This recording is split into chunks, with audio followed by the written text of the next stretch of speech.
Good morning and welcome to the NewRiver REIT PLC results investor presentation. Throughout the recorded presentation, investors will be in listen-only mode.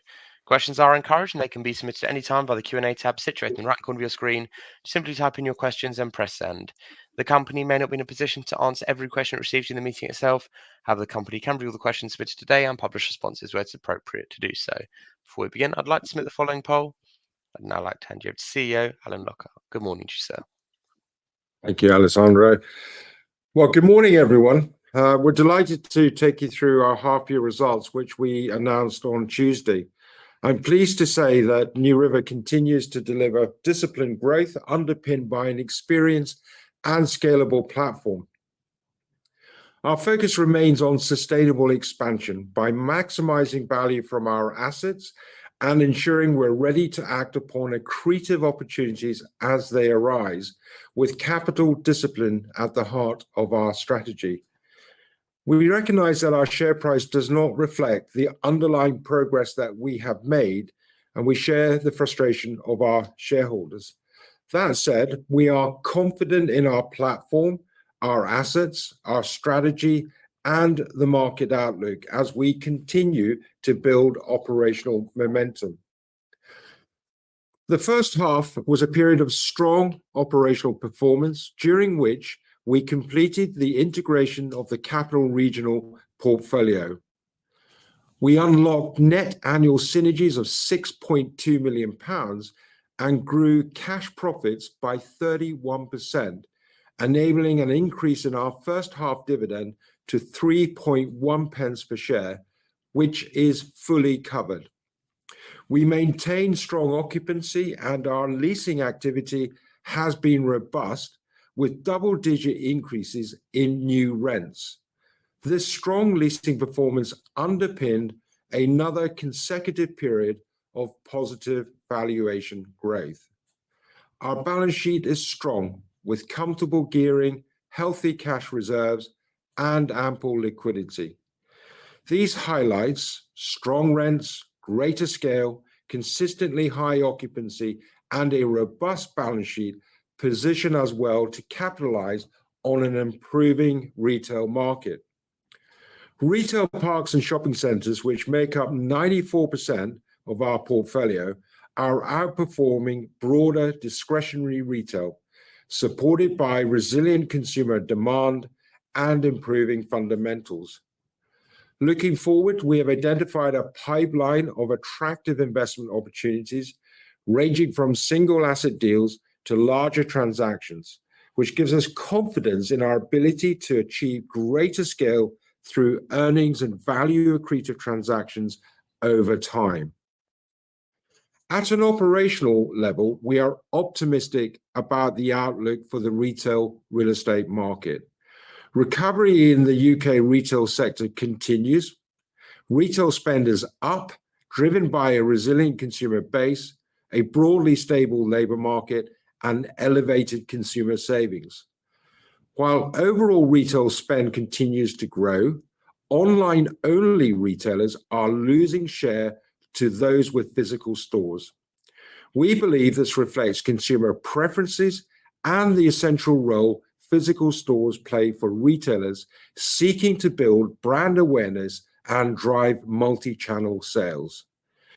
Current data shows that vacancy rates in retail are at their lowest level in years, driven by increasing occupational demand, and with supply tightening, rental growth prospects are improving. Focus on convenience-led retail and omni-channel outlets, our assets are strategically positioned to benefit from these positive trends of a resilient consumer, improving occupational demand, and a tightening of available supply of retail space.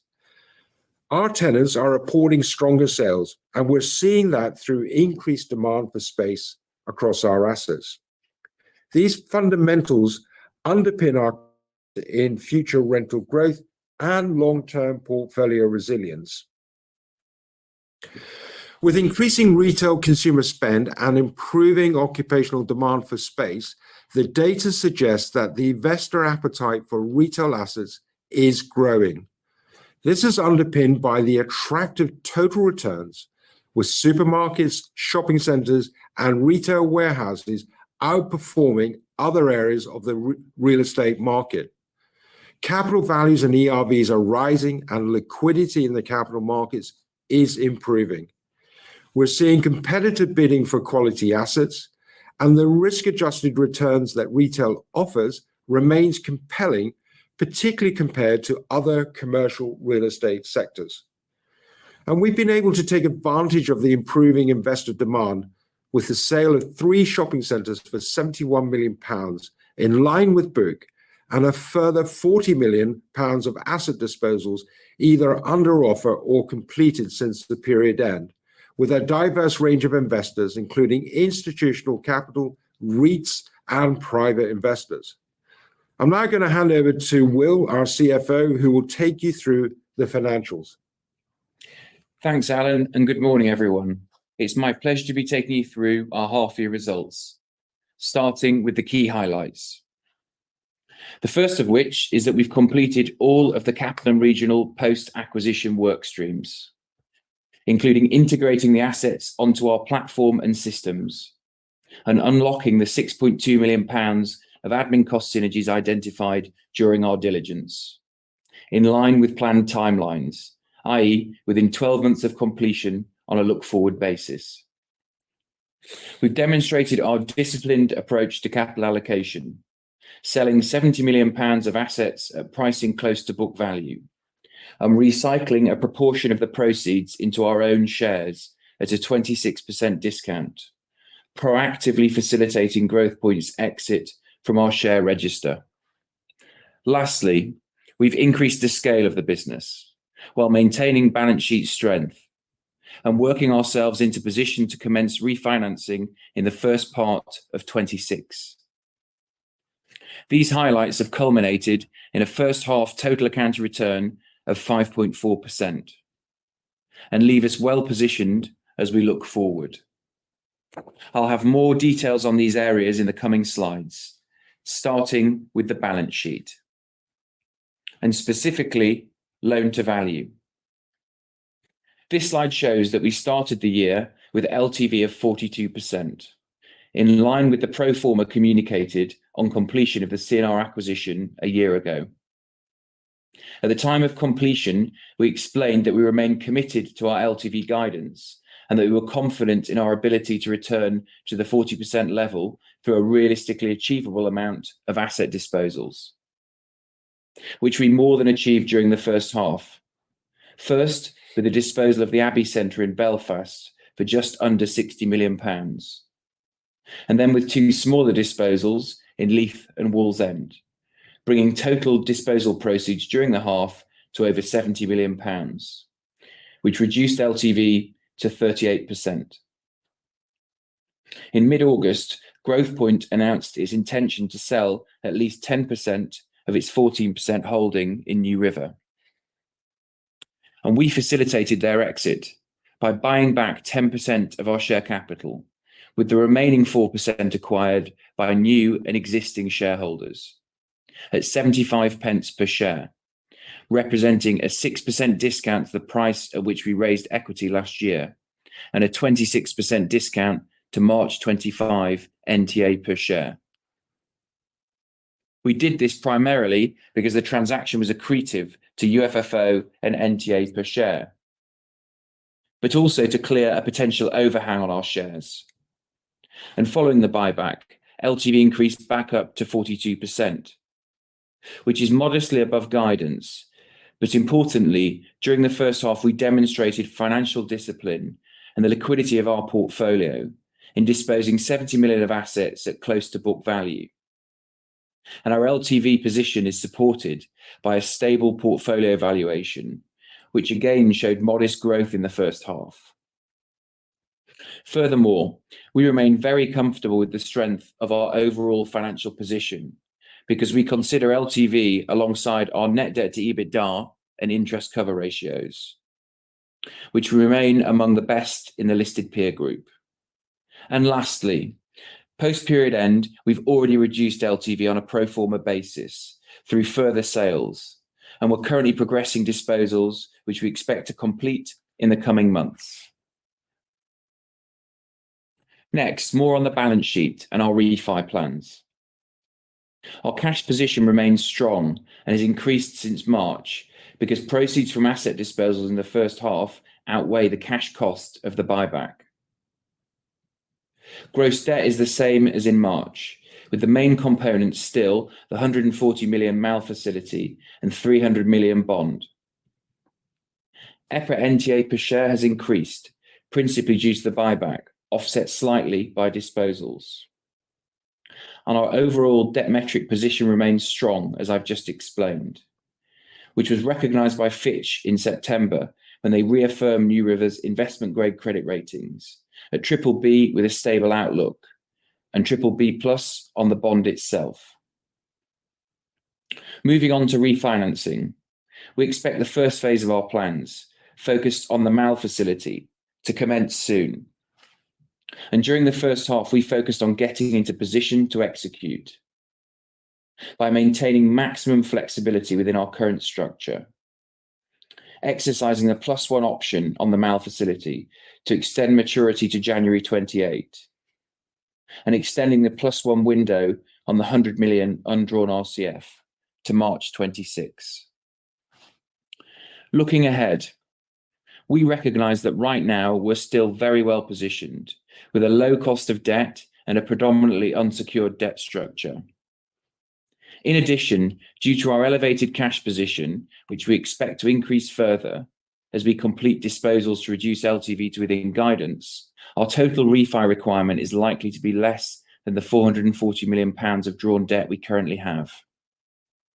And we're clear that in any refinancing, we want to make sure we extract maximum benefit from our current position, which we're aware has inherent value given where rates are today. But we're keen to begin to manage our maturity profile, so we plan to be active in the debt market in the first half of 26, and our preference is to remain as an unsecured borrower. Before I move on to H1 UFFO, I'd like to spend a moment on C&R, specifically on the progress we've made on the synergies post-acquisition and what this means for earnings accretion. As part of our diligence, we identified £6.2 million of admin cost synergies, which were the key driver of the UFFO per share accretion expected as a result of the transaction. And we said that we expected these synergies to be unlocked within 12 months of completion on an annualized basis. We'd made good progress by the end of FY25, which continued into HY26 as we completed the migration of C&R property management and accounting data onto our systems over the summer, which was the final major step in integrating the two businesses. And we've continued to make great progress on unlocking the cost savings, which are now fully unlocked. The chart on the slide translates this into accretion, starting with HY25 UFFO per share of 3.7 pence, which is the baseline pre-acquisition position. Number 1 shows the impact of funding the transaction on UFFO per share, being the equity placing, cash and share consideration, and transaction costs. Number 2 shows the level of profit contribution unlocked, ignoring Snowzone seasonality. Number 3 shows the benefit of the final synergies, the majority of which will come through in FY27. And number 4 shows the expected benefit to come from near-term leasing activity in the C&R portfolio, including the reversal of the impact of retailer restructuring in H1. Lastly, as shown as number 5 on the slide, after factoring in disposals to reduce LTV to guidance and the upcoming MAL refi, we remain on track to deliver the mid to high teens UFFO per share accretion outlined at the time of the transaction. Next, first half UFFO, which in pounds million increased from 11.5 million in the prior period to 15.1 million this year, principally because of the scale added via the C&R acquisition. The bridge on the slide focuses on the per share movement, which is important as it forms the basis of our dividend policy. This reduced from 3.7 pence in the first half of the prior year to 3.3 pence in the first half of this year. And I'll now walk you through the key moving parts, firstly on a look-through basis, excluding phasing. Starting with the CNR impact, where you'll recognise the figures from the previous slide, being dilution from acquisition funding, and then CNR accretion, which is shown on the slide as 2.1p on a look-through basis, ignoring Snowzone seasonality, which I'll discuss in more detail on the next slide. Disposals reduced UFFO on a per-share basis by 0.4 pence, reflecting the impact of disposals in the prior year and the first half of the current year, principally Newton Abbey. Next, the share buyback, which we completed in mid-August. The slide initially shows the look-through impact on H1, assuming the buyback had concluded at the start of the half. On to operational matters, starting with core NPI, including AM fees, which have added 0.1 pence per share, principally reflecting a full half of contribution from Ilandi versus a partial contribution in the prior year, which gives 4.4 pence per share on a look-through basis, before then reflecting H1 timing. Continuing with operational matters, the portfolio has performed well in H1, but we've seen some temporary income disruption from retailer restructurings, principally Poundland, but also River Island, Claire's and Bodycare, which have impacted H1 through increased provisioning, and we expect will result in some income disruption in the second half as we negotiate the best possible terms or seek alternative occupiers. Next, we strip out the benefit of the share buyback, which will benefit H2 and the first half of FY27 because of the timing late in H1. And then the impact of Snowzone seasonality, which gets us to the 3.3p we reported earlier this week. On to Snowzone, which you'll remember we acquired in December 24 as part of the CNR transaction. It's an operational business with 3 sites, 2 in the UK and 1 in Spain. Our observations after a year of ownership are that it's a high-quality leisure operating platform and a very well-run business that makes a meaningful contribution to UFFO on an annualized basis. But as flagged in our full-year results 6 months ago, its contribution is seasonal, which is more pronounced under NewRiver's ownership because we have a March rather than a December year-end, as CNR had, which means Snowzone's controlled loss period falls squarely into H1 and peak trading falls into H2. This is why when we presented our full year results back in June, we highlighted that the EBITDA recorded in our first 3.5 months of ownership of £3.7 million exceeded Snowzone's annual trading output, because this initial period encompassed Snowzone's peak trading season without any of its period of controlled loss. So the result in H1 of a loss of £1.6 million is in line with our expectations, as is the level of profitability delivered in H2 to date. This H1 performance means Snowzone delivered EBITDA of £2.9 million over the 12 months ended 30th of September, which is relevant when we come to look at the first half dividend. As you'll know, we pay dividends twice per annum, announced within our half and full year results and based on 80% of UFFO. On Tuesday, we reported UFFO per share for H1 of 3.3 pence. As explained on the previous slide, this included Snowzone's controlled loss period. If we adjust for this seasonality in order to smooth our in-year earnings profile, by assuming Snowzone's profits accrue on a straight line basis over the year, and using the EBITDA generated over the 12 months to September as our basis, this increases UFFO per share by 0.6p, giving an adjusted UFFO per share of 3.9 pence. Taking 80% of this gives an H1 dividend of 3.1 pence per share, which is fully covered by H1 UFFO per share of 3.3 pence. In the second half, we will in effect apply the equivalent seasonality adjustment, because the full year dividend will be calculated as 80% of full year UFFO per share, less the H1 dividend of 3.1 pence, meaning the blended payout for the financial year will be 80% of our FY26 UFFO, in line with our policy.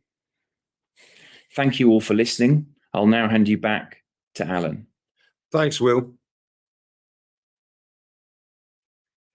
We believe that our consistently high occupancy and tenant retention rates, combined with affordable rents, will drive sustainable rental growth. We've achieved strong leasing volumes, with tenant retention rates improving year on year. New leasing rents are growing from a highly affordable base, ensuring our assets remain attractive to both new and existing tenants. This approach minimizes void risk and supports stable income growth. Evidence of our success can be seen through our leasing activity, which consistently outperforms, with new rents at 11.3% above estimated rental value and 24.2% ahead of previous rent. And our long-term rental compound annual growth rate has been steadily improving over the last 4 years. I would highlight that our portfolio has delivered a compound annual growth rate in rents of 1% per annum over the last 9 years, based on 3 years of aggregated leasing, during a period where retail was highly disrupted by COVID and peak online. This affirms our portfolio positioning, our leasing strategy, and the quality of our asset management. Our high level of occupancy is supported by active and diverse demand for space across our portfolio. We have a broad tenant mix, which reduces concentration risk and enhances income stability. As you can see, no single retailer represents more than 3.5% of our portfolio rents. Leasing volumes are high, with a strong pipeline, allowing us to capture inherent rental reversion in our portfolio. We have a strong pipeline of new leasing deals, which will help offset some short-term disruption from recent tenant CVAs. Retail is a highly competitive and dynamic sector, and while our occupational market has been steadily improving, we have had some recent disruption from the CVAs of Poundland, Bodycare, Homebase, and River Island. Now, there's no indication that these CVAs are a reflection of the broader retail market, and we're expecting there to be no material impact to our operations over the medium term, as we make good progress in mitigating that disruption. Already, we have replaced Homebase with superior leasing deals to Sainsbury's and The Range, and we're making great progress on mitigating the impact from Poundland, and already we are in negotiations with the new owner of Bodycare. We're seeing strong underlying consumer spending growth, and both our occupiers and assets are benefiting. We are located in areas with strong local demographics and high frequency of use, which helps drive outperformance in customer spend. Retailers in our portfolio consistently exceed national averages for sales, whether in our shopping centres or our retail parks, demonstrating the quality of our locations and the resilience of our occupiers. We focus on convenience and omni-channel retail, ensuring our assets are integral to the communities they serve. Evidence of our outperformance is reflected in our tenant sales data and the continued interest from leading retailers in securing space within our assets. Active asset management is central to our value creation strategy. We continuously target improved tenant profiles, enhanced asset quality, and seek to drive rental growth through our strategic initiatives. Our hands-on approach enables us to identify and unlock opportunities for income enhancement and capital appreciation. Our retail park in Dumfries is a great example of our active asset management, where we have improved tenant quality with the introduction of Sainsbury's, Tappy, Food Warehouse, and Next. We increased rents with the introduction of drive-through restaurants, the new letting to Sainsbury's, which was secured at a significant increase to the previous passing rent, and we've negotiated a much higher rent with B&M at lease renewal, having created positive rental evidence with the new lettings to Food Warehouse and Next. All this activity has delivered positive income and capital returns. Snowzone, the UK's leading indoor ski operator, is a business that we acquired as part of Capital Regional transaction, and it presents an excellent opportunity for growth within our portfolio. Snowzone has a high-quality management team with extensive operational experience in leisure beyond just skiing. It is a highly profitable, well-run business, and it holds a dominant position across the markets it serves. However, as Will said, it is inherently seasonal, and so we are actively exploring opportunities that utilizes management team's experience and our expertise in asset-backed operations to deliver further earnings growth. The leisure sector is growing, evidenced by increased demand for leisure space in our retail assets. Snowzone's performance has been strong and provides confidence of the potential for further expansion and diversification of our income streams. We're always looking for opportunities to grow earnings. We've been able to utilize our specialist asset-backed operating platform to pursue capital-light growth through strategic partnerships. In this half alone, our net fee income from capital partnerships grew by 40% compared with the same period last year. Over the past 5 years, net income from our capital partnerships has grown almost 20% per annum. There are ample opportunities for further partnerships and no shortage of partners looking to leverage the value of our platform and operation expertise, and we hope to maintain a similar run rate over the next 5 years. We have a diverse range of partners and are actively discussing a number of investment opportunities across retail parks, regeneration projects, and shopping centers. Capital partnerships allow us to scale efficiently in a capital-light way, share risk, access new markets, and collect valuable market data.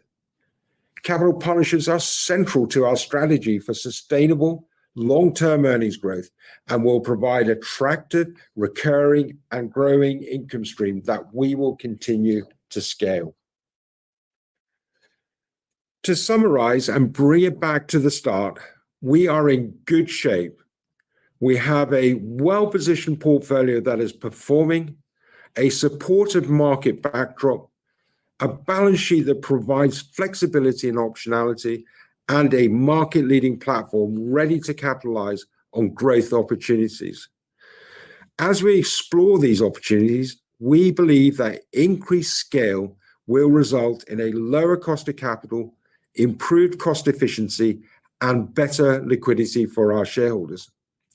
Our pursuit of growth comes with strict capital and financial discipline. The outlook for retail remains strong, and we will continue to build on our momentum to deliver value for shareholders, whilst providing one of the most attractive, high-yielding dividends in our sector at circa 9.5%, which is fully covered.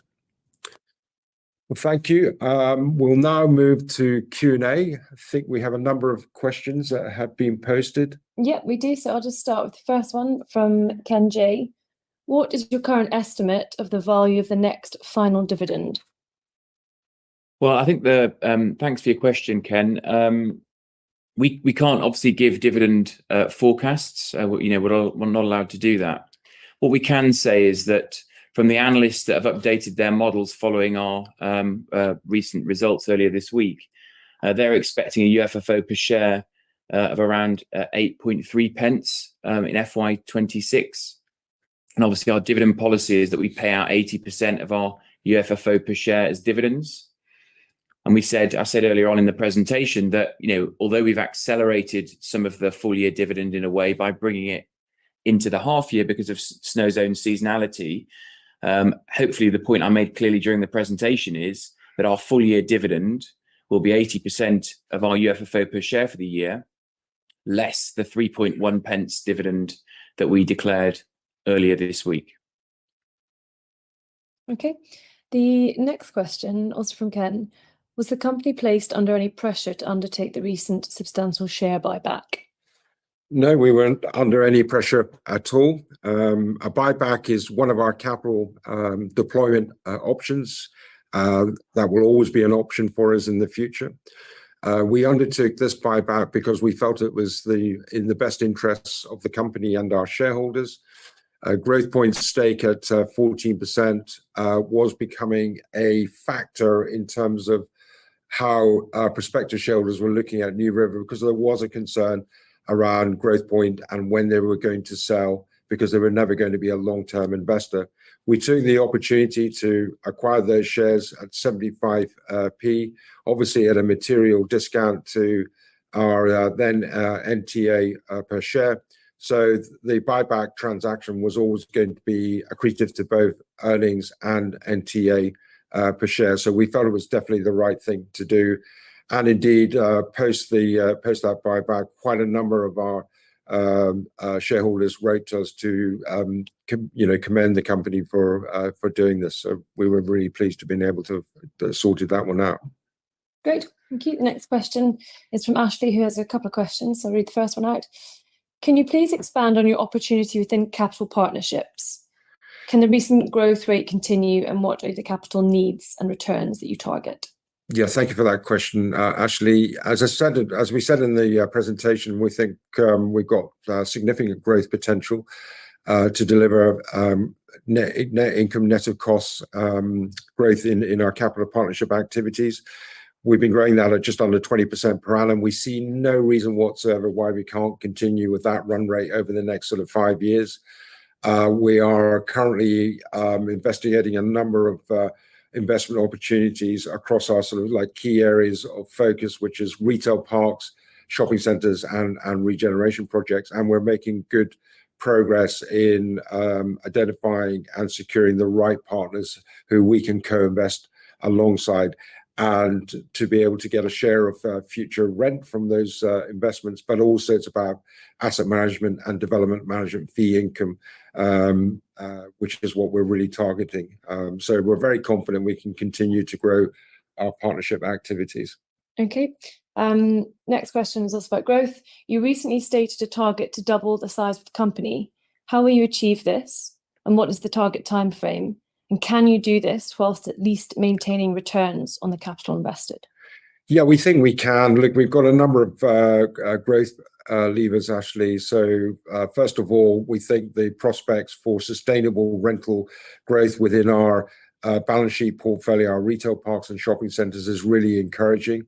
With rental growth, valuations should follow. As values start to rise, it creates what gives us the capacity to utilise some of the liquidity that we have to be able to deploy that into new investment opportunities to drive even more earnings growth.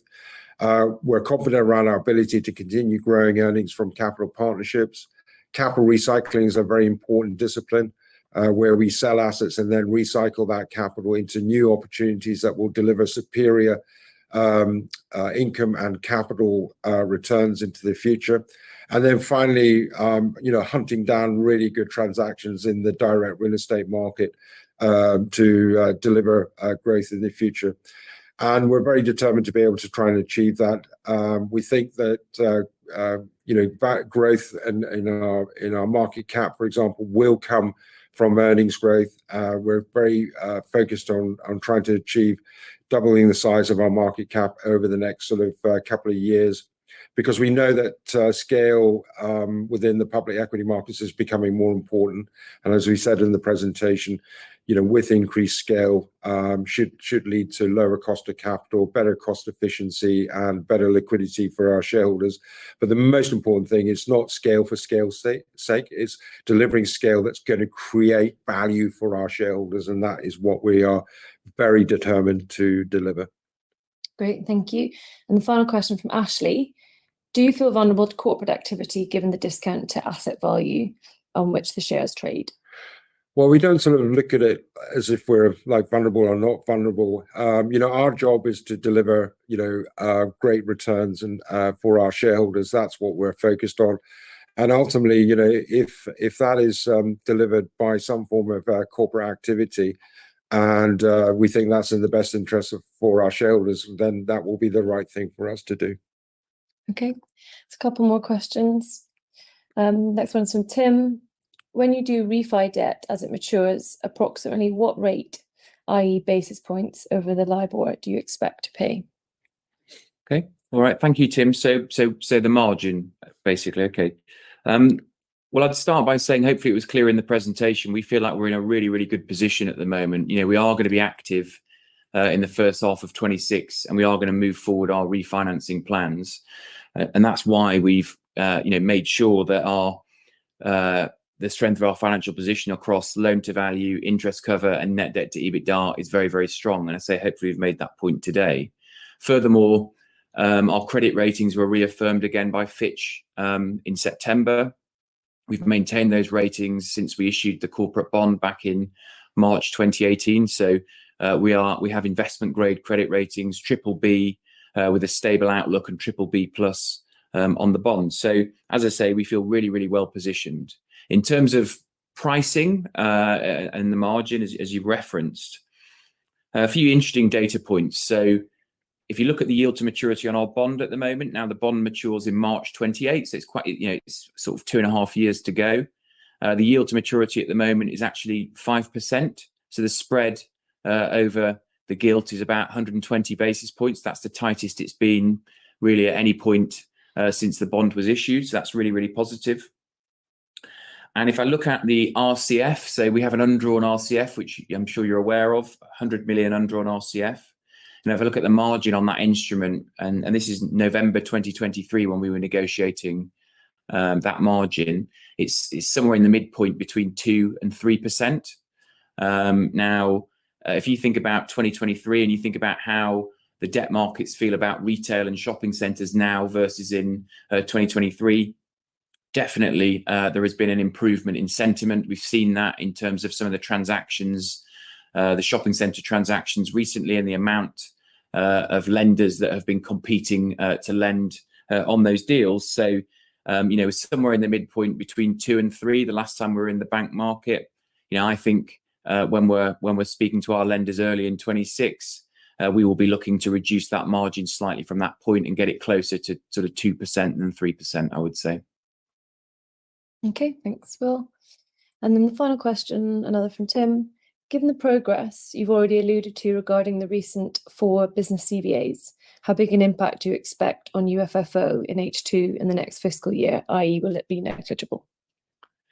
So, I mean, hopefully we're clear in our presentation. Really, some of the leasing that we've got in the pipeline is very strong indeed. And therefore, I think it's important to put the short-term interruption from the CVAs into that context. So, going into 27, we feel we've got some really strong leasing activity, and we'll start to get the benefit of that coming through in the new financial year. In terms of looking forward into the second half of FY26, we do expect potentially some interruption. Really, that interruption just comes as we try and renegotiate the best possible position with businesses like Poundland, River Island, Claire's and Body Care, which are the main businesses that have impacted us in the first half.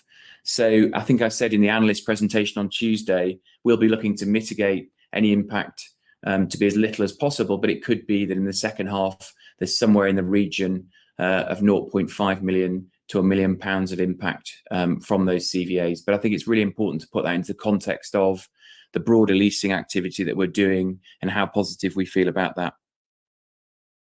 Okay, great. Well, that's the end of the questions. So hand over to Alan to close. Well, yes. So thank you. And I'd like just to sort of take the opportunity to thank our shareholders for their support.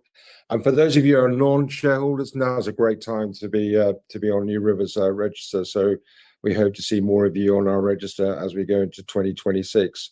Please continue to follow us via Investor Meet, and any direct questions that you may have, you can contact us through info email on our website. And finally, just like to wish you and your families a Merry Christmas. That's great. Well, thank you very much for updating investors today. Could I please ask investors not to close the session, as you'll now be automatically redirected to provide your feedback, and all the management team can better understand your views and expectations. On behalf of the management team of NewRiver REIT PLC, we'd like to thank you for attending today's presentation, and good afternoon to you all.